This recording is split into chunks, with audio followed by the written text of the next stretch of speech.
Nah, ini soal UASnya ya rencananya. Sudah kelihatan ya belum Bapak Ibu ya semuanya ya? Ya, Bu. Oke. Jadi nanti eh oh ini bukan midterm ya. Finalnya nanti kita akan membahas analyze financial health ya dan membuat strategic decision based on accounting data. Jadi ya topik yang kita diskusikan aja selama di sini ya berkaitan. Jadi nanti dia dalam bentuk paper. Nanti ada judulnya sampai yang main paper itu harus ada berisi tentang company history profilnya, lalu cost objeknya apa atau produknya ya. Nah, di situ juga nanti kelompok harus mengidentifikasi dan menganalisis SWOT analysis, lalu juga mengidentifikasi company strategiesnya. Nah, nanti mulai masuk ke analyze and discuss tentang company health, ya, performance based accounting data. Jadi nah di sini saya minta pakai 2 tahun perbanding. Jadi nanti diskusinya itu akan semakin baik ketika kita menggunakan 2 tahun. Nah, jadi eh, karena ini 2026, berarti 2004, 2025. Atau bisa 2024, 2003 lah maksimal ya, supaya update. Nah, jadi saling membandingkan. Lalu juga membuat strategic decisions and recommendation based on analysis and discussion tentang company's financial health ya. Nah, ini kita bisa ketika berbicara itu bisa kita menggunakan base teori yang ada ya kan dari berbagai buku ataupun articles. Nah, nanti untuk citasi atau kita bisa menggunakan buku atau itu kita bisa menggunakan referensi pakai apa style ya, reference manager bisa menggunakan nanti apa style yang edisi 7. Nah, di sini saya ingin nanti melihat bagaimana kekuatan untuk mendiskusi di F ini ya. Di sini kan analyze dulu ya laporan keuangan. Nah, baru membuat strategic decision dan recommendation berdasarkan analisis yang dibuat di point E itu. Eh, jadi apa yang saya nilai banyak itu nanti di diskusinya ya. Nilai tertinggi itu di analyze-nya. Di F ini, analyze juga tinggi sih, tapi tidak setinggi karena kan kita menganalisis itu kan hanya berbasis data ya. Kita berkomentar tentang data yang ada. Nah, lalu kita membuat rekomendasi, strategic decision-nya itu di situ cara melihat bagaimana kekuatannya membuat itu. Nah, nanti setiap kelompok tidak boleh ada perusahaan yang sama. Ya, jadi setiap kelompok harus nanti diskusi antar kelompok supaya tidak sama ininya perusahaannya. Nah, nanti ada deskripsi dari tim leader untuk contribution dari setiap tim membersnya. Nah, nanti harus ada uji eh, Turnitin atau similarity test, nanti maksimal 20%. Nah, submit di Big nanti ya nama. Ini masih midterm nih, saya salah tadi belum saya harus gantinya UAS. Nah, jadi dalam bentuk PDF. Ya itu saja sih saya rasa untuk ininya materinya. Perusahaannya Untuk boleh perusahaan kita sendiri boleh ya, Bu ya? boleh silakan. Mhm. Oke, baik, baik. Malah lebih bagus kan nanti bisa jadi ini ya. Bu izin bertanya, Ya silakan. berarti untuk nanti data bahannya ini dari laporan keuangan tahunan atau gimana, Bu? Iya, iya, iya tahunan. Kalau mau misalnya kita nggak bisa menggunakan, kalau sebenarnya kalau yang laporan yang sudah diekspos, enaknya kan yang sudah terbuka ya. Kalau dia belum TBK kan laporannya kan susah ya nyarinya ya.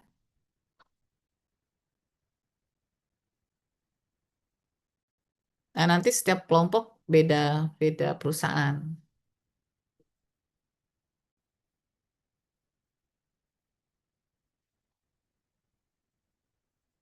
Ada lagi, silakan.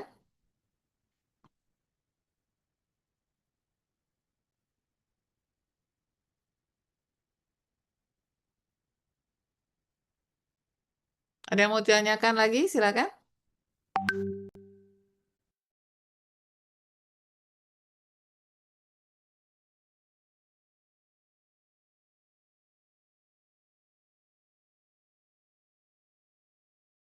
Dipresentasikan atau Oh hanya dikumpulkan? enggak, langsung di ini aja, di submitnya aja. Oke. Terima kasih, Bu. Mm-mm. Karena kan kita udah nggak punya waktu lagi ya kan? Iya, sudah semester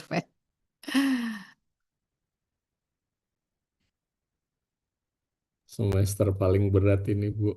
Kenapa? Mata kuliahnya ya? Hah? Iya,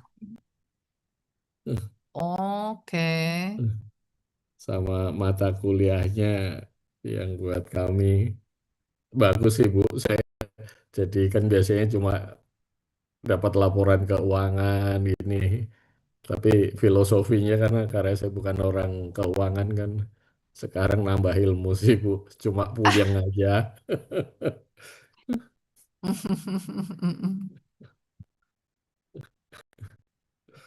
Mata kuliahnya apa aja nih berat-berat ya? Hmm, Oh, paling berat finance. paling berat sih. Iya. Ya, karena ini ya, apa, ya memang konsentrasi ya. Iya. Konsentrasinya dibuka berapa berapa konsentrasi di sini? 4 ya.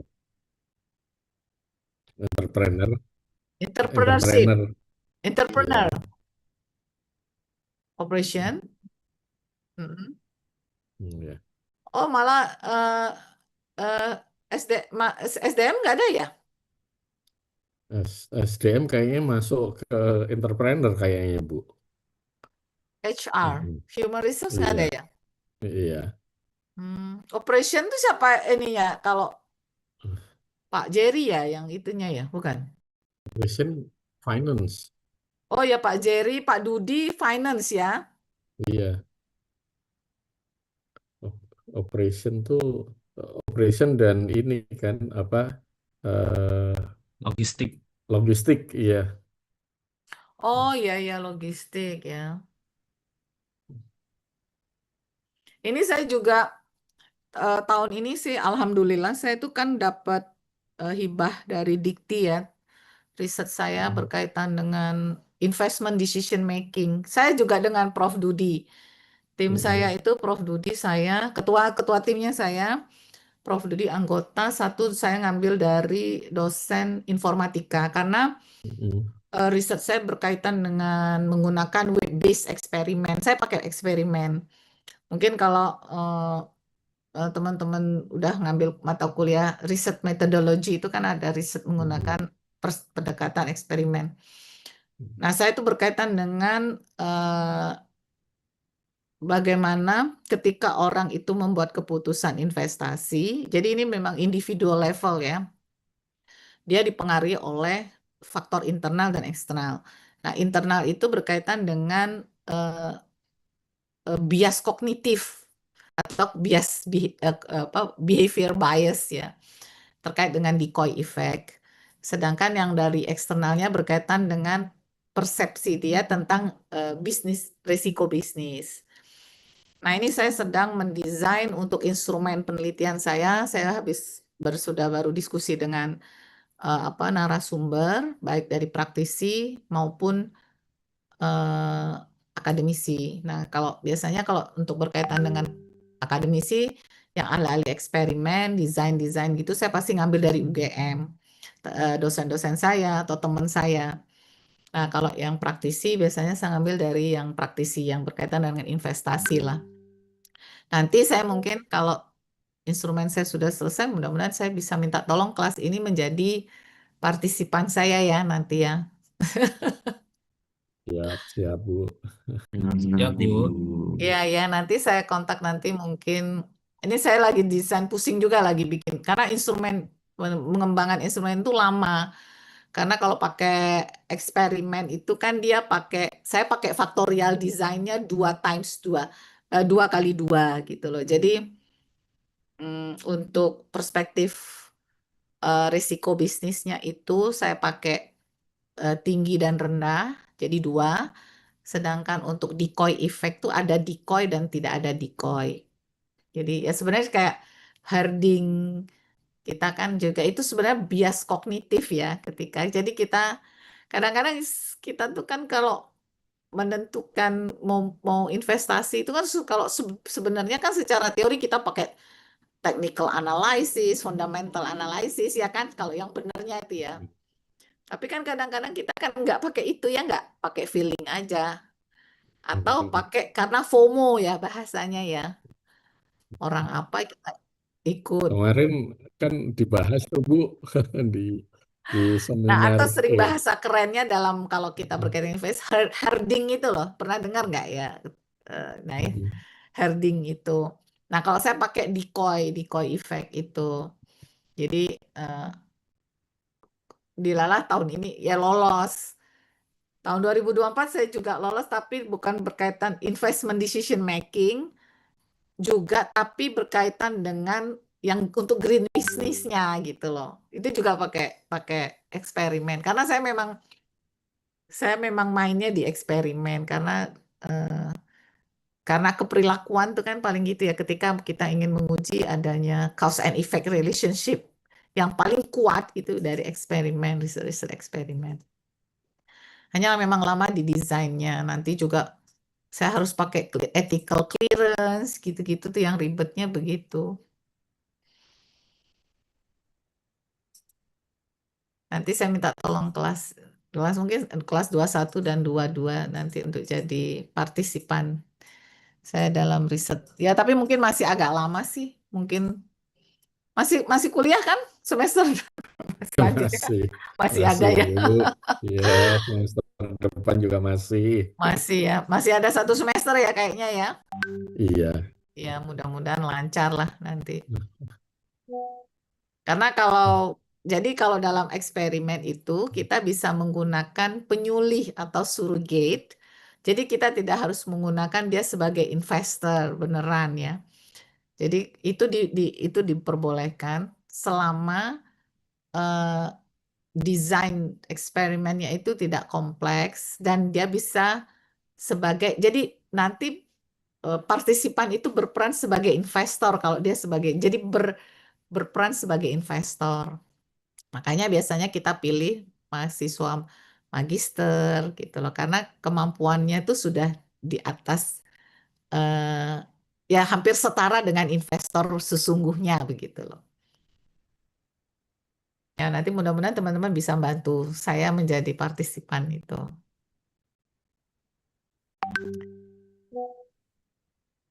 Seru sih kalau penelitian kita serius tuh begitu tuh kalau seru. Hanya kalau eksperimen kalau S2 terlalu lama, jangan jangan deh lama nanti desainnya lama soalnya. Kalau mungkin level kalau kuliah S3 bolehlah gitu bikin-bikin eksperimen. Kalau anak S1 saya juga tidak menyarankan pakai eksperimen. Tapi saya jelaskan pakai eksperimen. Ya bisa pakai data kalau S2 sih kalau data-data orang keuangan bisa pakai data archival kan? Iya. Data archival atau kalau misalnya atau pakai bisa survei gitu saja pakai kuesioner. Ini kan saya juga saya membimbing ada 3 mahasiswa MM. Ketiganya itu S1-nya akuntansi. Jadi ketika ngambil S2 itu pengennya eh, ya berbau-bau akuntansi lagi lah gitu. Kemarin alhamdulillah 2 orang sudah sempro ya. Yang satu lagi ongoing nih dalam berjuang menyelesaikan proposal tesisnya. Kalau yang satu tuh berkaitan dengan perilaku, dia mengambil kinerja tapi kinerja auditor. Pakai role conflict theory. Jadi ketika konflik peran ya, ketika ada work family conflict sama family work conflict.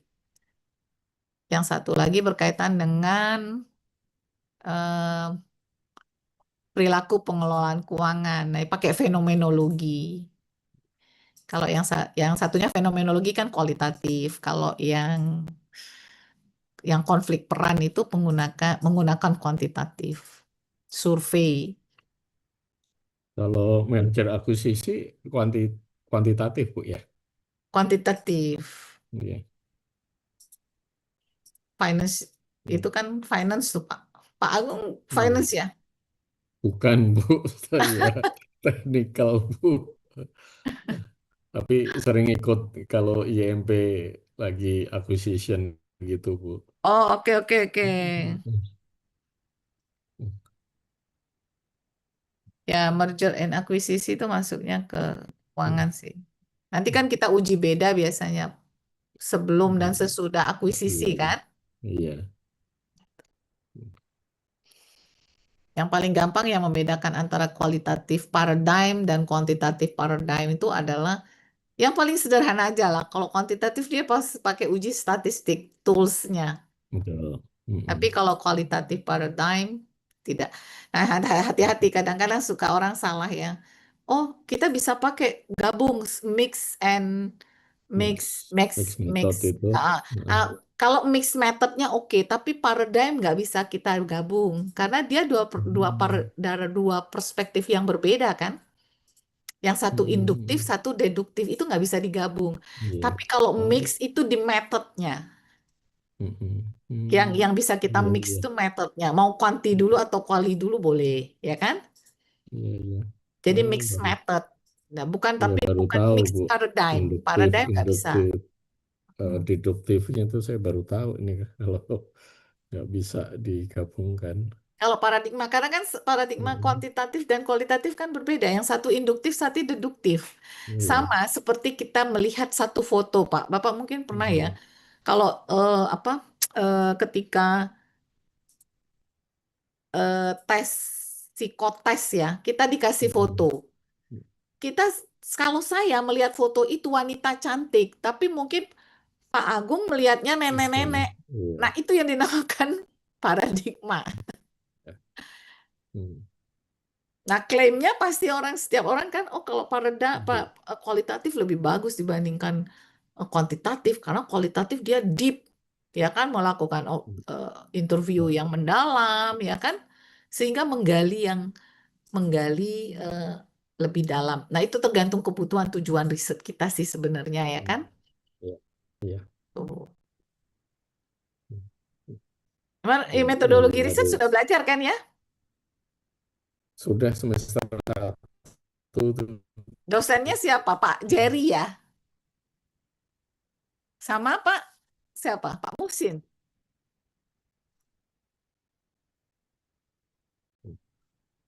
Bu Alia, Oval. Mas. Pak Oh, Bu Jerry Oval. kan Iya, iya. sama Bu Oval ya. Dulu saya pertama kali ngajar di MM tuh ngajarnya metodologi riset. Saya tandem dengan Pak Jerry. Iya.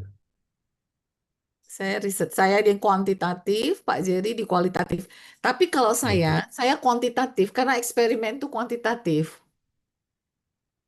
Tapi kami kan belajar juga ya kualitatif ya, karena kan kami kita harus mengakomodir mahasiswa yang memang ingin kuantitatif dan kualitatif. Makanya mahasiswa MM yang tiga itu dua menggunakan kualitatif fenomenologi. Eh, Ya, kami diskusi tentang fenomenologi. Kalau kita biasa ini ya Mas Herdi ya, karena berhubungan dengan hitung-hitungan engineering lebih suka kuantitatif ya.